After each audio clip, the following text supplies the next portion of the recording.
Hey everybody, it's Rosie, and today I am very excited to tell you guys about the art project I was working on this week. So for anyone who knows me knows, I'm a major, I was about to say nerd, but I guess geek is the more appropriate term for this video. I am a major geek, and when I love something, I love it. I love it, I love it, I love it. And a few weeks ago, I was rewatching Freaks and Geeks, and I was obsessed with it. I loved it, and I was, in my obsession, I was like, you know what I really want? I really want Funko Pops of the Geeks, because the Freaks are there and I like them, but the real reason I love Freaks and Geeks is for the Geeks. And so I really wanted Funko Pops of them because, for anyone who knows me knows, I am obsessed with Funko Pops. I'll put the actual number, and because I need to recount, up in the corner up here, but at my last count it was somewhere over 230. And I will insert some pictures here of my Funko Pop collection. But I love Funko Pops, and I love the Geeks and Freaks and Geeks, and so I decided I want geek Funko Pops. But for anyone who doesn't know, Freaks and Geeks was a one-season series back in '99. It should have gotten more. It was so good. There was so much more they could have done with the story, but it was only one season, 18 episodes, and so it has like a small cult following, but it's nowhere near big enough that they have Funko Pops of them. So I figured it was finally time for me to delve into the world of custom Funko Pops and create my own. And so I did. Let me just make sure that is in focus. Yes. So I decided I was gonna do one first and see how it went because I wasn't really sure how good I would be at it or how easy it would be. So I decided to do one first, and the one that I had to do if I was only gonna do one was Neal Schweiber, played by Sam Levine, who is a freaking god. I am very proud with how this turned out.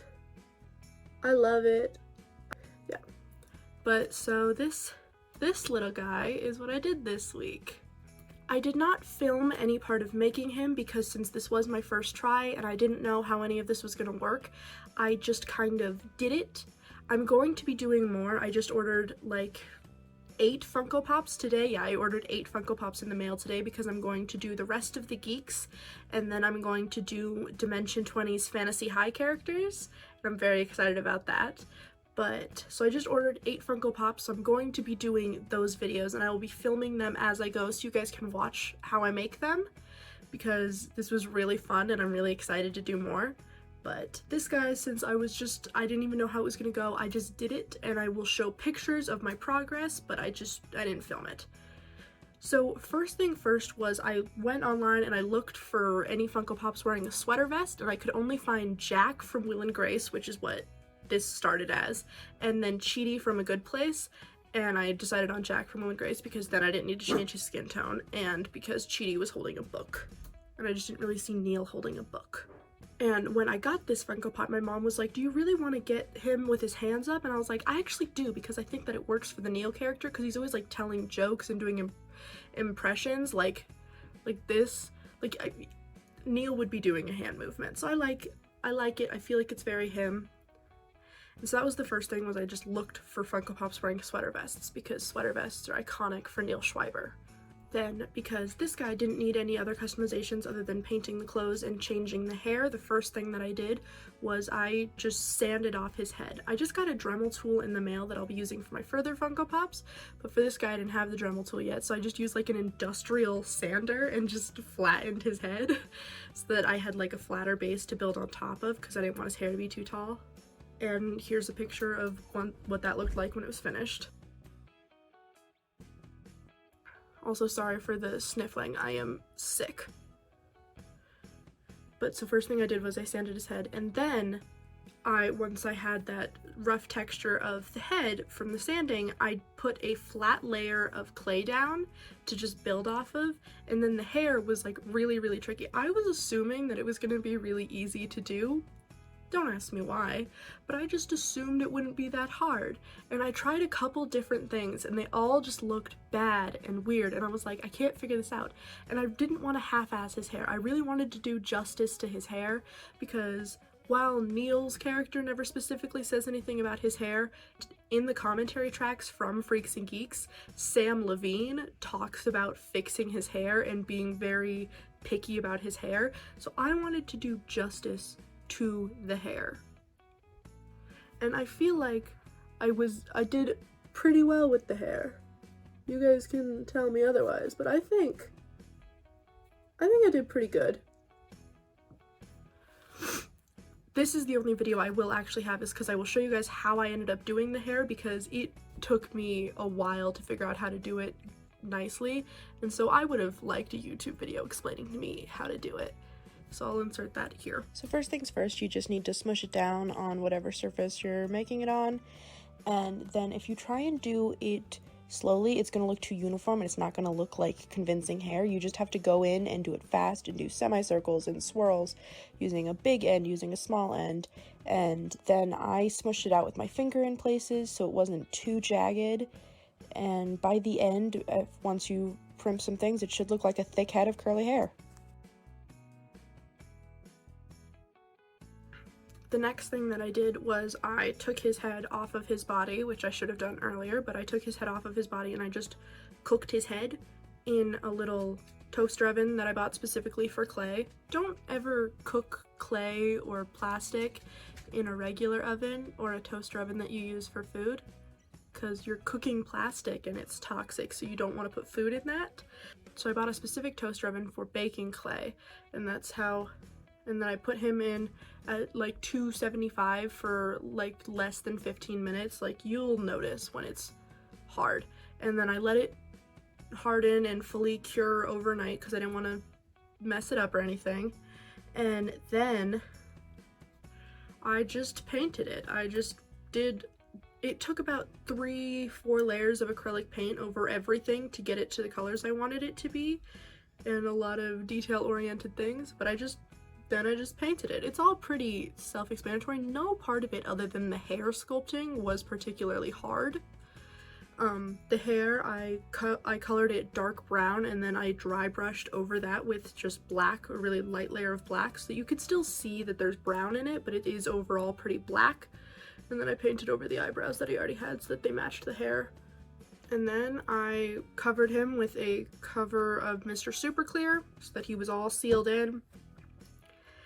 And that's it. And then I glued him to this little stand, which when you do that, hot glue doesn't really work, or super glue doesn't really work. You have to use a special type of glue that sticks to vinyl, and so I will put a picture of that kind of glue here. He's on a stand because he can't stand on his own anymore. The original Jack Funko Pop could stand on his own, but as I was sculpting on the hair, it became progressively harder and harder for him to stand on his own. He got wobblier and wobblier, and I was like, why is this happening? And then it finally occurred to me that it was because I was progressively making his head heavier and heavier by adding more clay to it, so it was harder for him to stand up on his own until he just fully couldn't anymore. And it honestly took me a while to figure it out. I'm really happy with how this came out. Like, Funko Pops in general just make me really happy. It's why I own over 230 of them. There's just something so simple about them. They make me happy, and I like to have them. But this specifically, the fact that it's Neal, because I love Neal, the fact that it's Neal and the fact that I made it, I'm very, very happy with this. And this is definitely my new favorite Funko Pop. I think honestly once I'm done making the other ones, he's still going to be my favorite because it's still Neal. And I love Neal from Freaks and Geeks. It is a good thing that I am filming this a couple weeks after I watched all of Freaks and Geeks, because I could talk about Freaks and Geeks for hours. And if I had been filming this right after watching it, I would be talking about Freaks and Geeks for hours. I've already edited out a lot of extraneous details that you don't care about, but I just want to rant about my love of Freaks and Geeks and my love of Sam Levine, who is amazing. Amazing, amazing. Look at this guy. Look at him go. Doesn't he just look like he's doing a William Shatner impression just so wonderfully? Neal Schweiber, everybody. doing a turn for the people.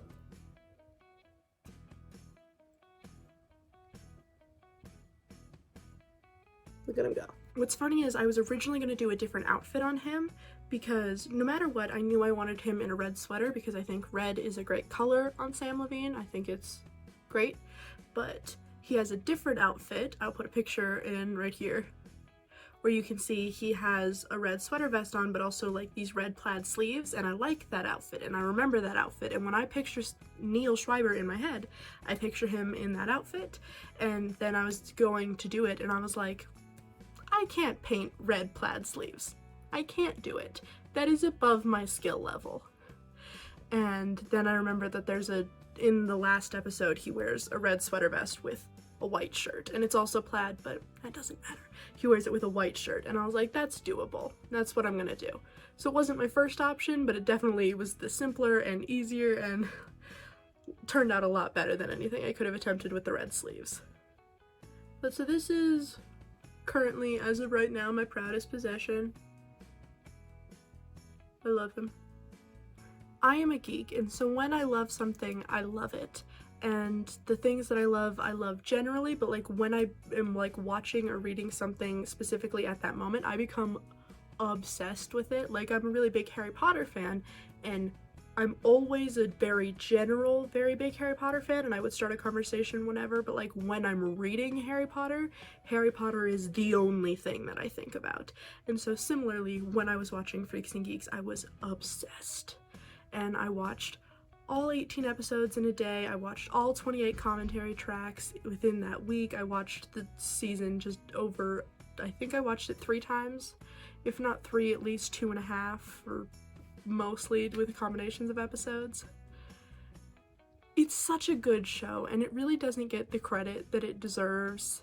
It should be streaming somewhere so that more people can watch it, because most people are not gonna obsessively search on eBay till they find a $15 TV box set.